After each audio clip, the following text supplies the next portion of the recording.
आप देख रहे हैं इंडिया न्यूज 13। चलिए देखते हैं उत्तर प्रदेश की फटाफट बड़ी खबरों को।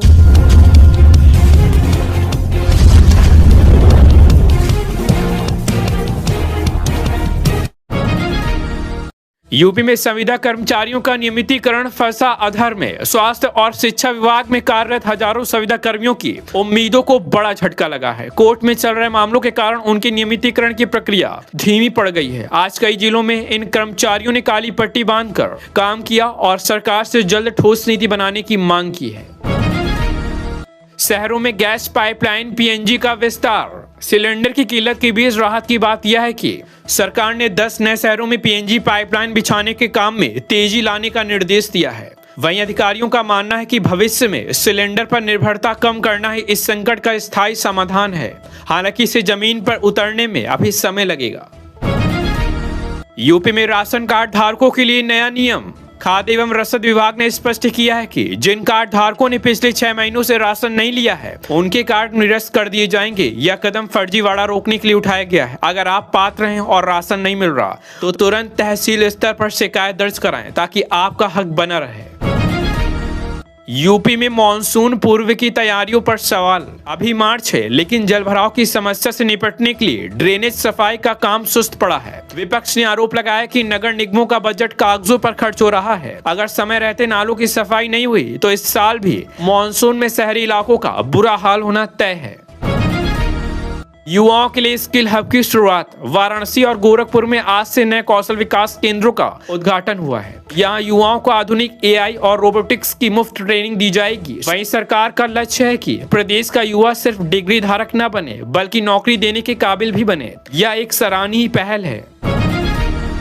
गैस संकट, पेट्रोल पंप पर लंबी लाइनें। एलपीजी की कमी का असर अब सीएनजी की उपलब्धता पर भी पड़ने लगा है। कई शहरों में सीएनजी स्टेशनों पर ऑटो और टैक्सियों की लंबी कतारें देखी जा रही हैं। वहीं परिवहन व्यवस्था चरमराने से दफ्तर जाने वाले लोगों और स्कूली बच्चों को भारी दिक्कतों का सामना करना पड़ रहा है।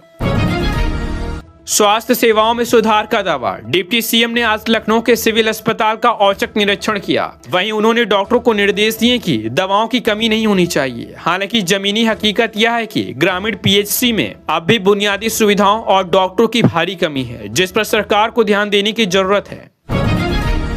किसानों के लिए बीज सब्सिडी का ऐलान। खरीफ की फसल की तैयारी कर रहे किसानों के लिए अच्छी खबर है। सरकार ने उन्नत किस्म के बीजों पर 50% सब्सिडी देने का फैसला किया है। इसके लिए किसान पंजीकरण अनिवार्य है। ध्यान रहे यह लाभ पहले आओ पहले पाओ के आधार पर ही दिया जाएगा, इसलिए देरी न करें। महिला सुरक्षा, पिंक बूथों की संख्या बढ़ेगी। प्रदेश के हर व्यस्त चौराहे पर अब पिंक बूथ नजर आएंगे। सरकार ने महिला सुरक्षा को प्राथमिकता देते हुए 2000 नए बूथों की मंजूरी दी है। वहीं विपक्ष का कहना है कि सिर्फ बूथ बनाने से नहीं बल्कि पुलिस की संवेदनशीलता बढ़ाने से महिलाएं सुरक्षित महसूस करेंगी। नई पर्यटन नीति, आम आदमी को क्या मिला? यूपी की नई पर्यटन नीति में धार्मिक स्थलों के साथ साथ इको टूरिज्म पर जोर दिया गया है। इससे स्थानीय स्तर पर रोजगार के अवसर बढ़ेंगे। लेकिन विशेषज्ञों का मानना है कि जब तक बुनियादी ढांचा और परिवहन सस्ता नहीं होगा तब तक मध्यम वर्ग के लिए पर्यटन एक सपना ही रहेगा। यूपी की दिन भर की ताज़ा और बड़ी खबरों को जानने और समझने के लिए इंडिया न्यूज 13 चैनल को अभी सब्सक्राइब करें और कमेंट में जरूर बताएं कि आप ये न्यूज उत्तर प्रदेश के किस जिले से देख रहे हैं। आप देख रहे हैं देश का number 1 Hindi news channel India news 13, मतलब भारत की आवाज।